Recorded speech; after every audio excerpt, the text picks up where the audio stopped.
in the areas of the country where the government has proven itself unable or unwilling to defend the Negroes when they are being brutally and unjustly attacked, then the Negroes themselves should take whatever steps necessary to defend themselves.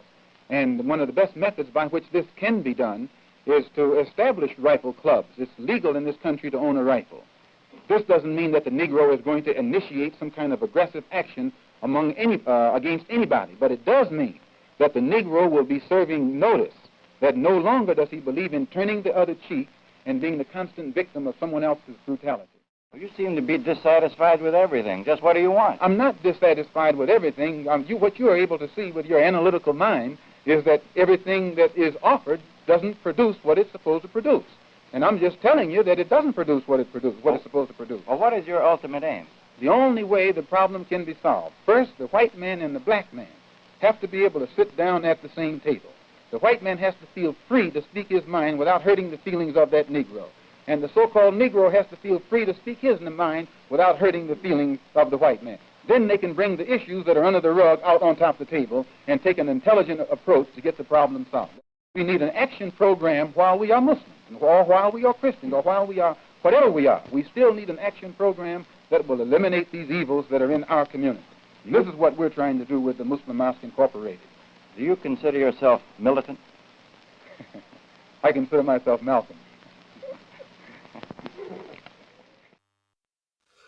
Malcolm X was born Malcolm Little on May 19, 1925 in Omaha, Nebraska. His mother, Lois Norton Little, was a homemaker occupied with the family's 8 children.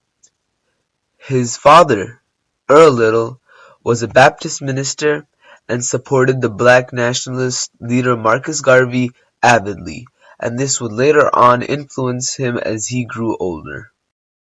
Malcolm X, condemned by some whites as an orator for statements such as, "If bells won't work, bullets will."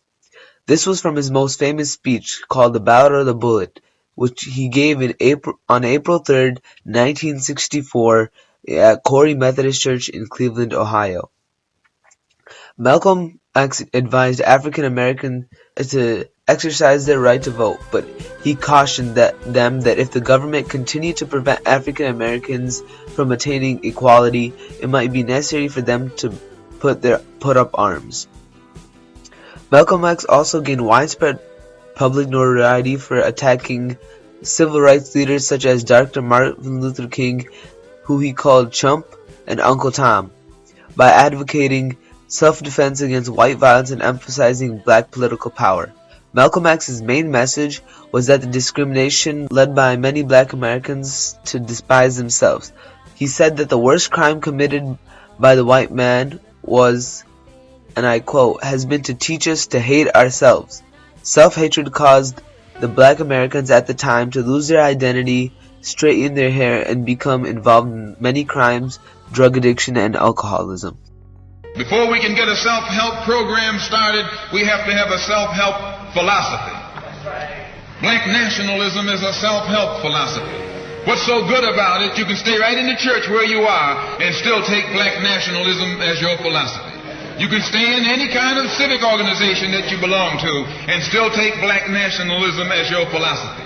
You can be an atheist and still take black nationalism as your philosophy. This is a philosophy that eliminates the necessity for division and argument. Because if you're black, you should be thinking black. And if you're black and you're not thinking black at this late date, well, I'm sorry for you.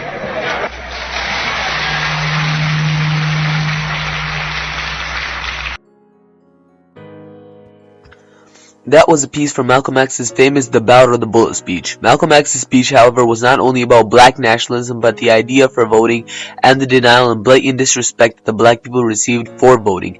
However, unlike other civil rights leaders at the time who preached about peaceful protests and the necessity of black vote, Malcolm preached about a need for war if their rights were not respected. An in-depth study done by Roel Hernandez says that there is more collective understanding from the blacks in regards to policies being passed over their civil rights and a community as a whole after the speech, The Battle of the Bullet. He points out the importance of understanding the politics that run America and the problem of not having any representation in the government.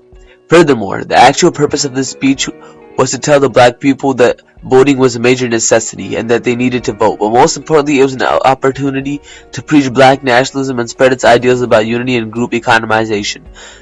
This document is also valuable because it is said by Malcolm X, who is arguably the biggest black nationalist of all time, and it is also a primary document. This document is limited because it talks about the right to vote, but it isn't from a black civil rights leader, such as Dr. Martin Luther King Jr., but rather from a black nationalist. So this document is limited because in terms of voting, it isn't from a person of value to the matter, but rather it is from a person who is a black nationalist. In the United Nations, you have poor nations and rich nations. They say that the most powerful bloc in the UN are the African Asian bloc. These are the poor nations. Yet they carry more weight in this political body than the nations do who have all the money. Why? Because no matter how wealthy America is, she only has one vote. No matter how wealthy Russia is, she only has one vote. Whereas all the poor nations in Africa who have just emerged into independence, they have each a vote too. And they stick together and are able to outmaneuver the rich nations.